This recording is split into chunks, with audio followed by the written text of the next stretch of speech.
إن الله وملائكته يصلون على النبي يا أيها الذين آمنوا صلوا عليه وسلموا تسليما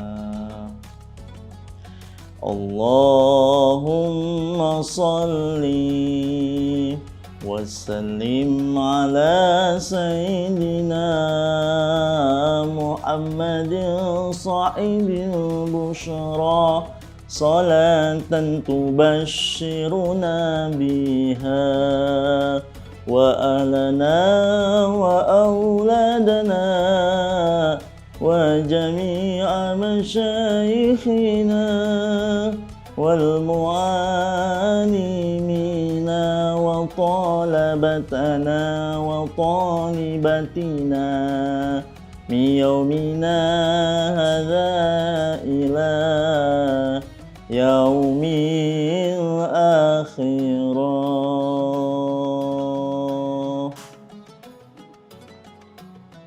Assalamualaikum warahmatullahi wabarakatuh.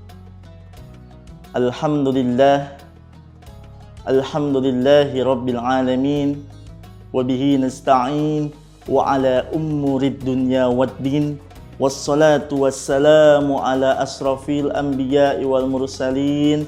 Allahumma salli ala sayyidina Muhammad wa ala alihi wa sahbihi ajma'in, amma ba'du. Ramadan adalah bulan yang penuh dengan keberuntungan.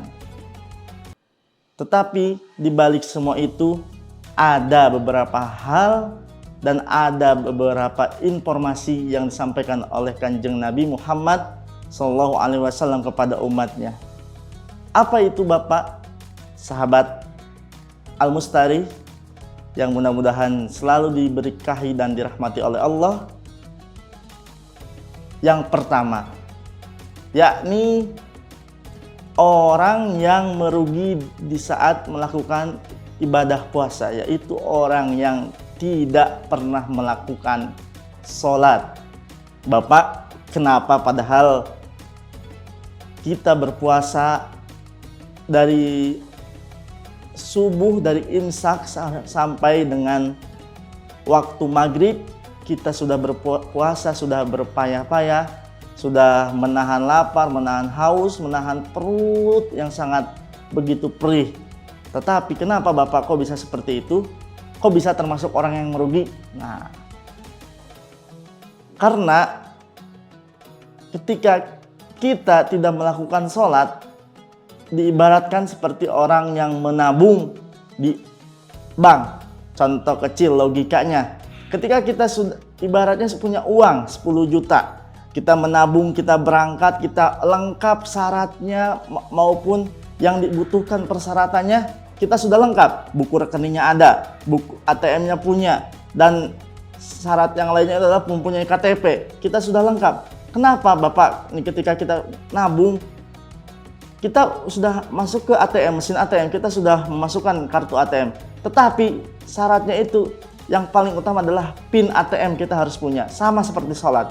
Ketika kita ibaratnya sudah melakukan puasa 30 hari full tanpa ada yang namanya bocor atau bolong. Nah, itu adalah salah satu sholat diibaratkan sebagai kunci. As-sholatu imanuddin, as-sholatu miftahul jannah, as-sholatu miftahul khair. Sholat adalah tiangnya jannah. Sholat adalah tiangnya agama. Sholat adalah kuncinya kebaikan. Sholat adalah kuncinya surga. Sama seperti kita ibaratnya menabung, kita walaupun sudah uang kita banyak berpuluh-puluh juta, kalau kita tidak mempunyai PIN ATM tidak bisa diambil sembarangan.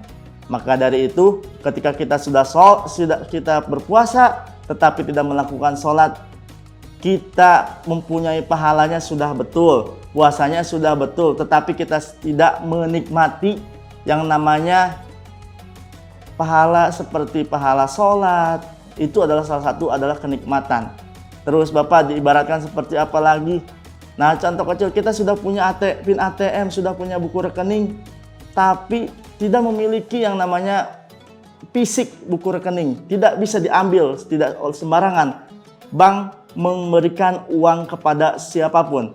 Maka dari itu, sholat adalah kewajiban. Kapan lagi ketika kita punya ibaratnya berpuasa tapi tidak melakukan sholat, percuma. Sepohon kayu daunnya rimbun, lebat bunganya serta buahnya. Walaupun hidup 1000 tahun kalau tak sembahyang, apa gunanya? Walaupun hidup 1000 tahun bila tak sembahyang, apa gunanya? Ya, diingatkan kembali. Sholat adalah tiangnya agama. Sholat adalah kuncinya surga. Sholat adalah kuncinya kebaikan. Jadi jangan sampai kita melalaikan, jangan sampai kita merasa cukup dengan ibadah dan amal kita yang begitu-begitu saja. Ya, mudah-mudahan kita bisa praktekkan. Sahabat Al-Mustari, yang kedua apa Bapak? Oke. Yang kedua adalah orang yang tidak mampu nahan bermaksiat. Contoh kecil, kita puasa, kita sudah bisa menahan, ibaratnya menahan hawa nafsu. Kita tidak berhubungan badan yang sudah suami istri, kita sudah menahan hawa nafsu dan segala macam. Tetapi kita tidak bisa yang namanya menahan rasa ingin bergibah. Contoh kecil, Imam Al-Ghazali mengibaratkan seperti buah puasa itu. Kenapa Bapak kok diibaratkan seperti buah? Semakin kita banyak ibaratnya melakukan hal maksiat kepada Allah, semakin buah itu diiris, habis, sisanya adalah hanya biji atau tangkainya saja. Atau seperti ibaratnya sisa buahnya adalah seperti batu, seperti itu. Pokoknya kalau misalkan kita berpuasa tetap melakukan gibah, dengki, hal ibaratnya membuka aib orang lain, tidak baik ya. Percuma saja kalian ibaratnya puasa 30 hari tetapi tetap berjalan hal yang seperti itu.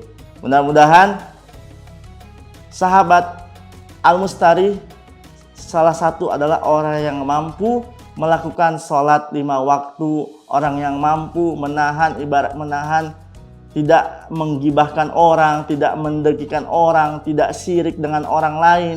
Mudah-mudahan Allah kita salah satu umat yang bisa melakukan hal-hal tersebut. Dan intinya, sholat adalah tiang agama, dan sholat adalah kuncinya surga, dan sholat adalah kuncinya kebaikan. Maka dari itu mudah-mudahan kita selalu beristiqomah dan kita selalu bisa melakukan yang namanya ibadah yang sesempurnanya di bulan suci Ramadan tahun 1444 Hijriah pada tahun ini, dan mudah-mudahan kita adalah salah satu yang mendapatkan Lailatul Qadar, dan mudah-mudahan kita adalah salah satu umat yang selalu bersyukur kepada Allah Subhanahu wa taala.